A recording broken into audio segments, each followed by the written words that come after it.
Hácelo. ¿Ok? Estoy grabando, ¿no? Sí. Yo le di el texto de Jodelet y el texto de Castoriadis, pero además le puse una fichita, ¿sí?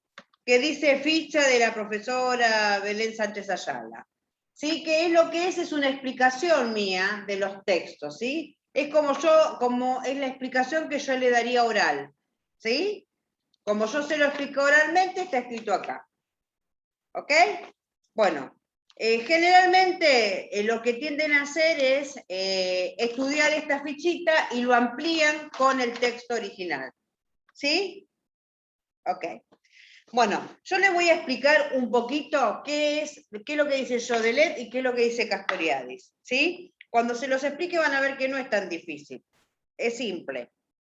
¿Ok? La idea es que ustedes puedan. Las vacaciones es en 15 días, ¿sí? Hasta las vacaciones vamos a ver esto, por eso están los ejemplos, a lo sumo le daré unos fragmentitos más de esta película para que ustedes puedan buscar más ejemplos y les resulte más fácil. Siento que con los ejemplos siempre es más fácil entender los textos, ¿sí? Y aparte, yo ya se los voy diciendo, en el final ustedes van a tener fragmentos de películas, que algunos pueden ser estos fragmentos. ¿Ok? ¿Qué es lo que van a hacer en el final? Van a agarrar estos textos míos, estos que estamos viendo, algunos más que vamos a ver luego, y van a ver textos y bibliografía de la materia de la profesora Medrano y del profesor Marini. ¿Ok? Entonces, van a agarrar el texto de alguna de estas películas, que La mirada invisible, o hay otras películas más, y van a tener que agarrar un fragmento de la película y van a articular los distintos ejes temáticos de de las distintas materias. ¿Sí? Hacen una red conceptual e integran la película. ¿Sí? Entonces, se tienen que familiarizar un poco con el tema de los videos. ¿Ok? Seguramente con Marini también van a tener que, van a trabajar también algún tipo de video. Si no lo trabajaron, van a trabajar más adelante. ¿Ok? Y con Medrano también. ¿Ok? Bien. Sí, profe, bueno, su final se rinde como una triada, digamos. Sí, con ellos dos. Con de desarrollo y con comunicación. Bueno, gracias. ¿Ok? Igual es fácil, pero bueno, les voy a explicar para que no se angustien con mi parte. Lo que sí les voy a explicar ya, que como no son muchos conceptos, no es mucho la bibliografía mía, lo tienen que saber bien, ¿sí? Entonces es fácil, pero si no saben, son 2 conceptos o 3 conceptos fáciles, eso lo tienen que saber, ¿sí? Bien, entonces, cuando hablamos de imaginario social, hablamos de algo que dice el texto, acá está imaginario. El texto dice que es imaginario y es social, ¿sí? ¿Por qué? Porque es algo que nos preexiste, ¿sí? Es algo de lo cual no podemos rendir cuenta, ¿sí? Acá la Castoriadis dice que es una magma, ¿sí? Es algo que va más allá, es algo que identifica una sociedad, ¿sí?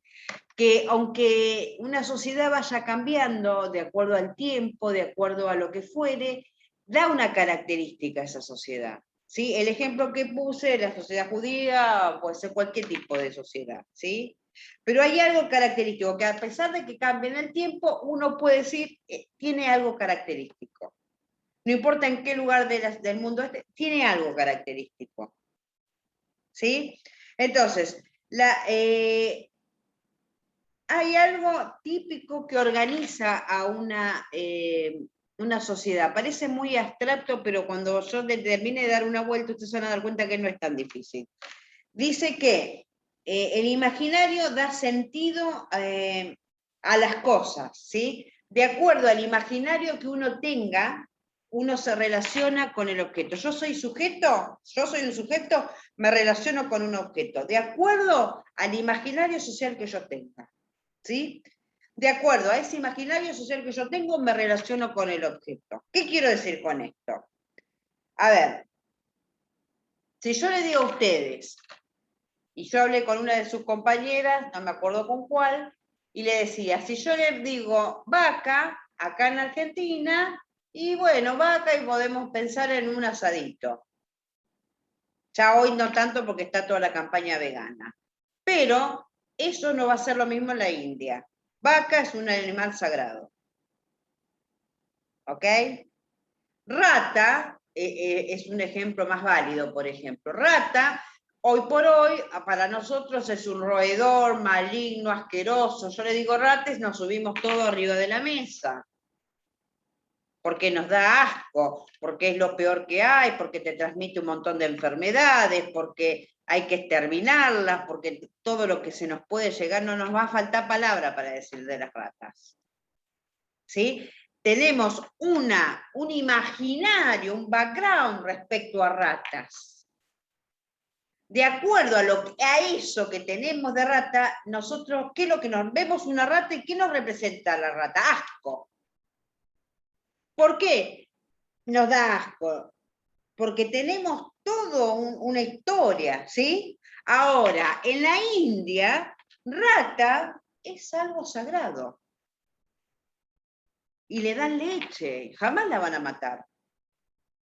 Le dan leche, las cuidan, las protegen. ¿Por qué? Porque no sé bien la historia, la verdad no les voy a mentir, pero dice, es algo así. Creo que por una creencia, no sé si religiosa, bien cómo es la movida, no me acuerdo, pero algo así es que creo que los seres queridos más cercanos, creo que cuando se mueren reencarnan en las ratas. ¿Mm? Entonces, como reencarnan en la rata, obviamente no la van a matar, porque ellos piensan que su ser querido está en la rata. Por eso le dan leche, por eso la cuidan, por eso todo eso. Entonces, no lo ven como un roedor maligno que te transmite pestilencia y hay que matarlo. Al contrario, la tienen en su casa, le dan leche y qué sé yo. ¿Sí? Entonces, como ellos creen que cuando muere el ser querido más querido se va a reencarnar en una rata, ese es el imaginario social.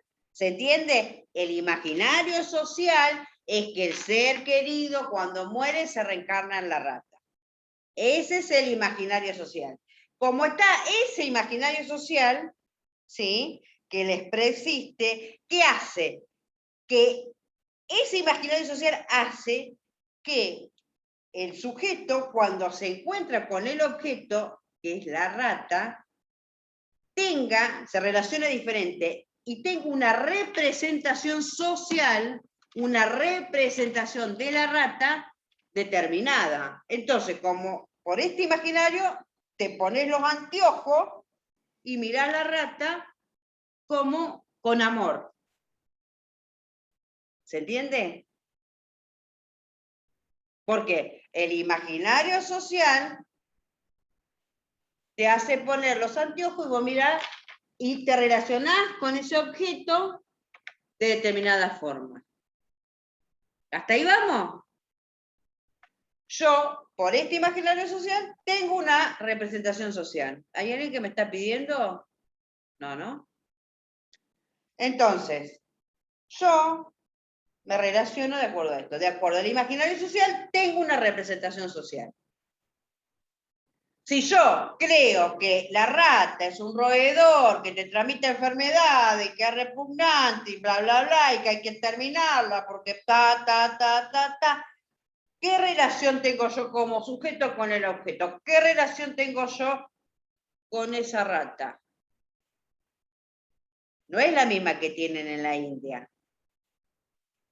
Tengo otra, la rata me representa otra cosa, no un ser querido que hay que cuidarlo. ¿Se entiende? Entonces, de acuerdo al imaginario social, uno se pone el anteojo y ve las cosas. ¿Hasta ahí vamos? Por eso Sí, profe. es que uno, el imaginario social uno no da cuenta, es cultural, es social, es bla, bla, bla, bla, bla, uno no puede dar cuenta y te condiciona en algún punto. Sin darnos cuenta, porque a ver, uno sabe de las creencias y un montón de cosas, pero no es que uno ve una rata y dice, no, porque para algunas cosas uno la racionaliza, pero otras cosas no. Eso va cambiando con la historia, con la cultura, con la idiosincrasia, con un montón de cosas va cambiando el imaginario social. Y a medida que eso va cambiando y va fluctuando, va cambiando y va fluctuando la representación social. ¿Sí? Entonces, no es lo mismo cómo era una maestra o el imaginario social o la representación social, no es la misma la representación social de maestra hace unos años atrás que la de ahora. Antes una maestra era... ahora una maestra, cualquiera es maestra, es una vaga, trabaja 4 horas, tiene 3 meses de vacaciones, se la pasa haciendo paro, bla, bla, bla, bla, bla, bla. ¿Okay? En cambio, antes una maestra era... ¿Por qué? ¿Qué es lo que cambió? Cambió el imaginario social. Al cambiar el imaginario social, cambió la representación social. No se le tiene el mismo respeto a la maestra que se le tenía antes. No. Los padres, el lugar de los padres de antes y de ahora, no es el mismo. Cambió. El lugar del adolescente, el lugar del niño, el lugar de la familia. Y así como cosas fueron para mal o para bien, también fueron... La familia, antes una mujer no podía tener un hijo de soltera. Si lo tenía de soltera, ay, por Dios, era un sacrilegio. En cambio, hoy la mujer decide, ay, quiero tener un hijo sola. Y nadie... En cambio, antes una mujer si tenía que dar, ay, Dios mío, era la vergüenza de la familia, total. En cambio, hoy dice, yo estoy pensando en tener un hijo sola. No quiero tener un hijo sola. Eso antes era impensado. ¿Por qué era impensado? Porque cambió el modelo de familia, el modelo de pareja, el modelo de padre. ¿Por qué cambió? Porque cambió el imaginario social. Al cambiar esto, cambian las representaciones sociales. ¿Se entiende? Entonces, como esto va cambiando, van cambiando las representaciones sociales. Así en todo. El impensado, un montón de cosas. Hoy en día lo vemos re natural, creo. ¿Cuántas mujeres, de los que estamos hoy presentes, somos todas mujeres? Sí. ¿Cuántas tienen puesto una pollera? Hoy. Yo tengo una. Ahora tenés una. Pero sos la única. Todos se visten Sí, con aparte siempre pantalón. uso pollera. O sea, Pero alguien porque que hace frío, profe, en verano sí. Claro, pero el pantalón es un, entre comillas, se suponía que es una ropa de hombre. Podría ser un ejemplo una camisa, Una que la camisa. camisa siempre es del hombre, digamos, La ¿no? camisa Una del camisa hombre, el pantalón. A ver, estamos con estereotipos. Esto es un claro, sí, estereotipo.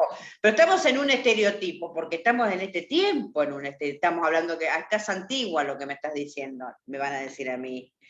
Que soy antigua en lo que estoy diciendo, pero porque estamos en esta época me van a decir que soy antigua. Pero antes no sería antigua lo que yo le estoy diciendo. Yo que le diga que un pantalón es de hombre y que una pollera es de mujer, ustedes me van a decir que soy una antigua. ¿No? Porque lo tenemos internalizado. ¿O no es así? Sí, es verdad. Por ejemplo, mi mamá es mucho de usar pollera, pero también ella me dice que porque en su época usó mucha pollera, no se Claro, acostumbra a los yo tengo pantalones. muchísimas, yo tengo muchos vestidos y muchas polleras, pues me encanta, pero porque me gusta, no porque de mujer o varón, a ver, pero, a ver, antes era así, la mujer tenía que usar pollera y el hombre tenía que usar pantalón, punto. El otro día estábamos hablando con una compañera en mi trabajo, en una escuela. Y estábamos comentando de cómo me morí de frío, y ella también, porque nosotros íbamos yo a mi colegio y ella al de ella, y que teníamos jumper. Y no podíamos usar pantalón, y teníamos que ir con jumper. Y no podíamos llevar blazer tampoco, porque teníamos que ir, era primaria, después la secundaria sí, pero era primaria, y teníamos que ir con blazer. Y nos moríamos de frío. Y era así. Entonces, este tipo de cosas, por eso que también lo tenía vigente. Hoy en día está el pantalón, que lo usamos todas las mujeres, y la pollera lo usas más porque o tenés ganas, o porque te gusta, o por lo que fuere. Pero no es por una cuestión de que la mujer usa una cosa o la otra. ¿Sí? Que porque la mujer tiene que usar la pollera y el hombre tiene que usar pantalón. No. Está ya, no es una cuestión de género. Usar pollera y pantalón. Igual no estamos acostumbrados a ver hombres con pollera.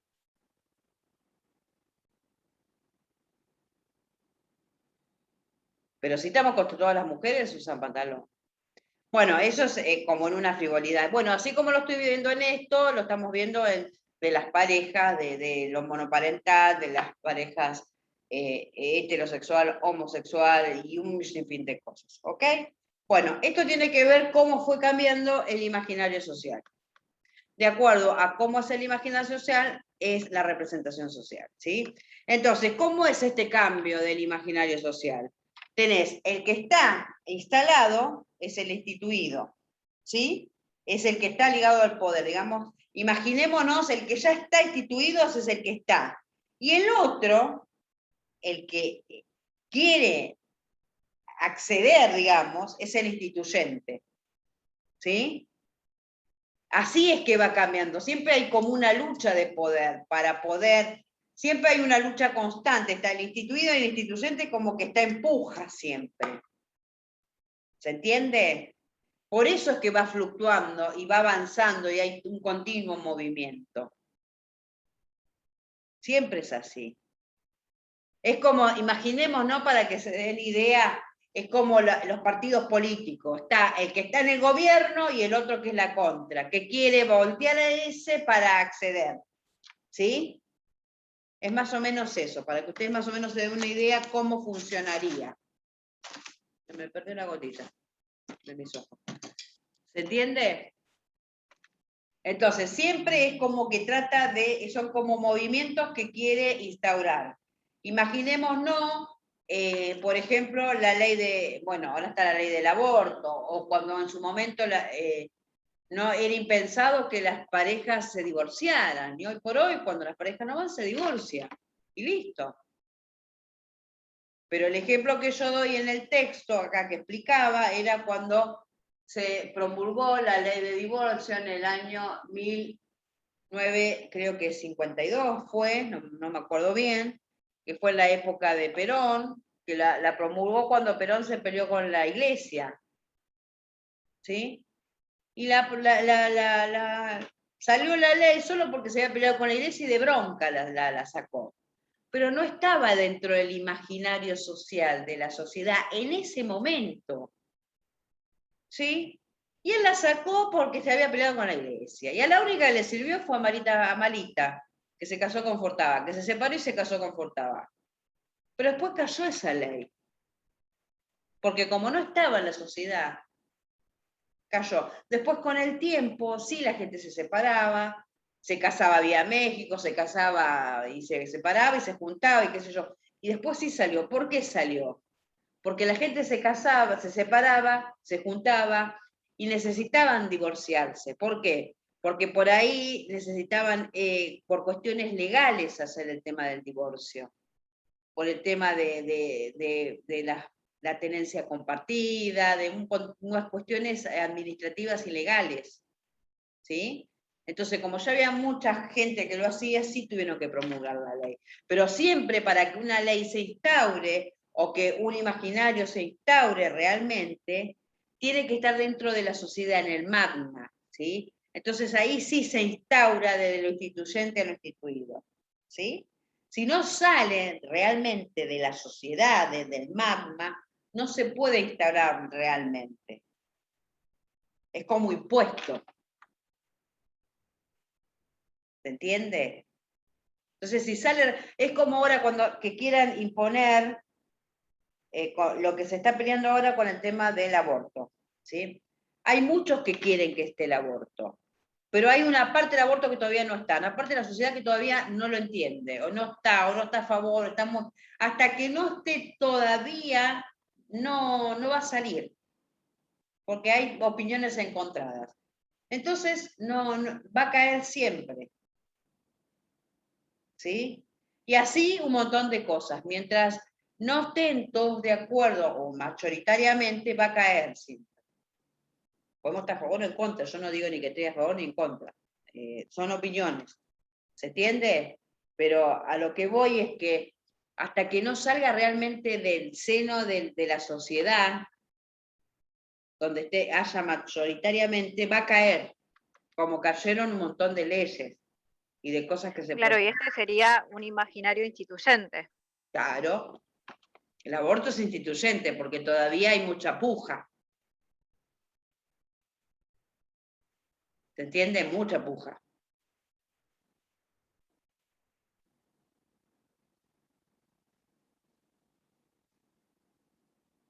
Pero bueno, se está viendo eso todavía, ¿ok?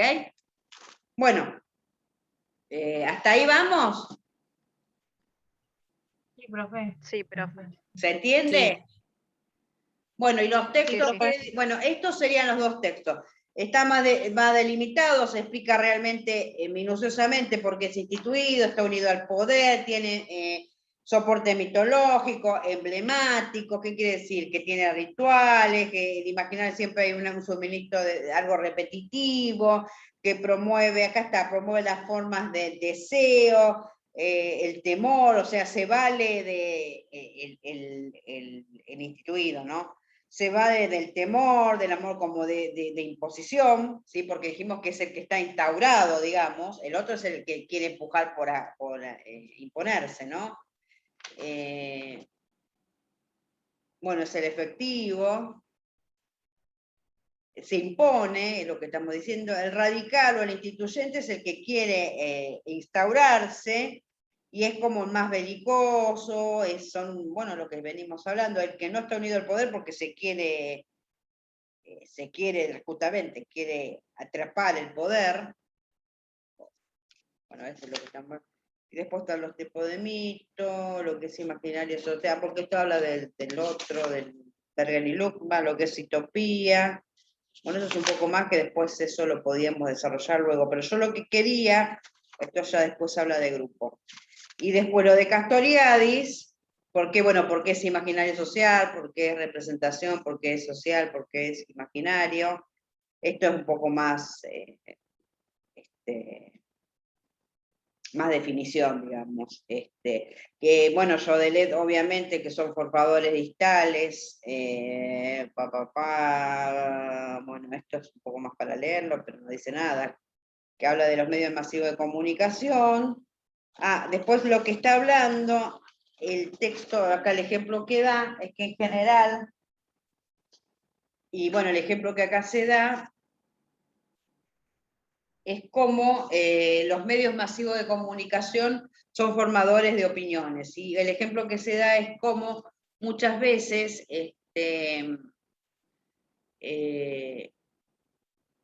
un conocimiento científico, ya se está por terminar, un conocimiento científico, un medio masivo de comunicación, ahora si se corta volvemos a entrar por el mismo link, ¿sí? Muchas veces uno lo utiliza a un conocimiento científico, muchas veces uno lo toma, le da vuelta y le da vuelta, y es como que lo hace propio, como si manejara mucho, a ver cómo poder explicar. El caso que le doy es como cuando fue el caso, por ejemplo, de Maradona, o cuando ahora que estamos todos expertos del coronavirus, son conocimientos científicos que los medios masivos de comunicación te bombardean de información y uno se hace experto en el tema, aunque sean conocimientos científicos, ¿sí? ¿Por qué? Porque ellos te mandan información y están detentando el poder, uno lo asimila, lo capta, le da una vuelta y lo asimila y lo devuelve, por eso lo captura, lo incluye, le da una vuelta y lo devuelve, siendo que es un conocimiento científico. Sin embargo, nosotros lo hacemos propio y como si realmente lo manejáramos y el medio de comunicación te lo da, para que uno pudiera asimilarlo y fuéramos como pequeños investigadores y nos manejáramos como investigadores también, ¿no? Entonces eso es un poco lo que está hablando. Pero bueno, nada. Y a partir de ahí es como desde una representación social uno trabaja una serie de cosas y ese es el ejemplo que está dando, ¿no? Y así dice cómo la representación social también se trabaja de este modo. Y el ejemplo que lo da, porque dice claramente, la representación social no es una copia fiel de la realidad, se entiende por objetivación, y entonces da el ejemplo, se entiende por objetivación cuando uno toma algo del exterior, lo hace propio, es como lo de asimilación y acomodación de Piaget, más o menos lo mismo. Pero bueno, él lo transpone y lo explica desde una representación social. Lo tomas de objetivación, de anclaje y lo devuelve. Y el ejemplo que toma o se da acá es el caso de la efedrina en el tiempo en que Maradona dio el antidoping positivo, donde todo el mundo hablábamos y éramos expertos de los efectos de la efedrina. Hoy por hoy somos todos expertos del coronavirus, o si la Sputnik es buena, no es mala, o si los efectos de las otras drogas, de las otras vacunas, también pasa lo mismo. Entonces, cuando los medios masivos de comunicación te bombardean con algo, nosotros tomamos una parte de eso que nos brindan, la objetivamos, la incorporamos y lo devolvemos con nuestro conocimiento, lo que tenemos, y lo hacemos como propio. Es eso lo que estoy diciendo. Pero bueno, nada. Pero lo que a mí me interesaba era básicamente que ustedes pudieran tomar el tema de lo que es representación social e imaginario social y poder ver en los videos y tomar los ejemplos y poder explicarlos, ya sea en los dos, en el primer video que di que era un poco gracioso, porque los dos tenían miedo, tanto sea el taxista como el pasajero, y en el video de La mirada invisible, como en el otro video de, ¿cómo se llama? De Franchella, donde vemos dos tipos de preceptores totalmente distintos, donde ahí se ve distintos tipos de imaginario social de la educación, del alumno como del preceptor. Vemos que la educación para un tipo, vemos un modelo de educación distinto, vemos un modelo de preceptor distinto y de alumno distinto, de enseñanza distinto en uno y en otro, y época distinta. Entonces, al ver la época distinta, vemos cómo se aborda distinto la educación y el modo de relacionarse. Por eso es que actúan distintos también. Pero bueno, creo que los ejemplos ahí son medio claros. Muy diferente en un video y otro. No sé, como diferentes épocas, ¿no? Claro. Y los chicos, como en uno podían manifestarse, hablar y se relacionan con el preceptor de un modo y en el otro, nada. En uno el saber absoluto y en el otro, por poco no sabía nada. O sea, entonces ver cuál era el imaginario social en un lado y en el otro, cuál es la representación del docente en un lado y en el otro, cuál es la representación de estudiante en un video y en el otro video, de educación, de sociedad, de escuela, qué representación de escuela o hay en un video y en otro video.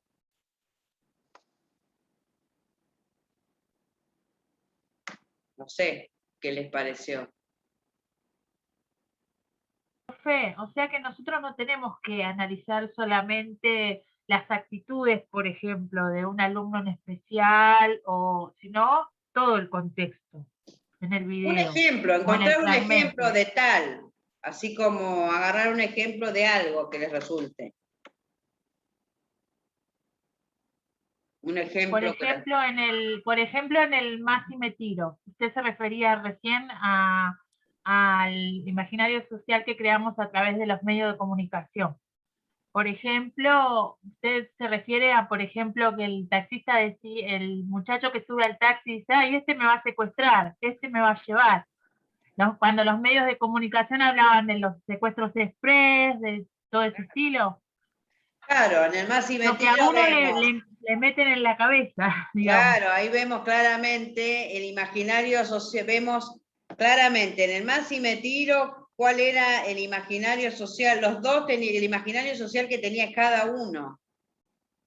De acuerdo a lo que al imaginario social que tenía era lo que estaba pensando. Cada cual estaba pensando, obviamente, estaban imbuidos en su propia representación. Lo que le representó justamente a uno que se haya puesto la mano en el bolsillo y al otro que haya aprendido, que quería aprender, no sé, buscaba la calefacción, al otro le parecía que no lo iban a asfixiar y el otro no sé. Cuando el otro le dijo la dirección y no le dijo la dirección exacta, uno le dijo por temor y el otro le dijo porque lo quería llevar a cualquier lado, o sea, los dos temían del otro de tal forma, pero justamente por el imaginario social de creer que estamos en una sociedad, los dos están imbuidos en una sociedad de desconfianza, de inseguridad. Y aparte ese imaginario de pensar de que el otro es portación de cara, o andás a ver, porque movió la mano, no actuó como se esperaba que iba a actuar, tanto sea el taxista como el conductor. Y a partir de ahí, como salió de la norma, esperable es que se desató toda la paranoia, tanto sea de uno como del otro. Entonces el ejemplo era ese. Claro, sí, ahora Por eso un ejemplo de cada uno, el miedo de no ver esto, ya un ejemplo y un ejemplo, es corto. No es tan difícil, es un ejemplo del taxista de representación y de imaginario, un ejemplo del pasajero de representación y de imaginario. Y ahí lo pueden ver para poder trabajar el texto, porque una vez que ustedes pueden trabajar el texto con el ejemplo, quiere decir que entendieron el texto. Ese es el tema. Cuando ustedes lo pueden explicar en el ejemplo es porque lo entendieron.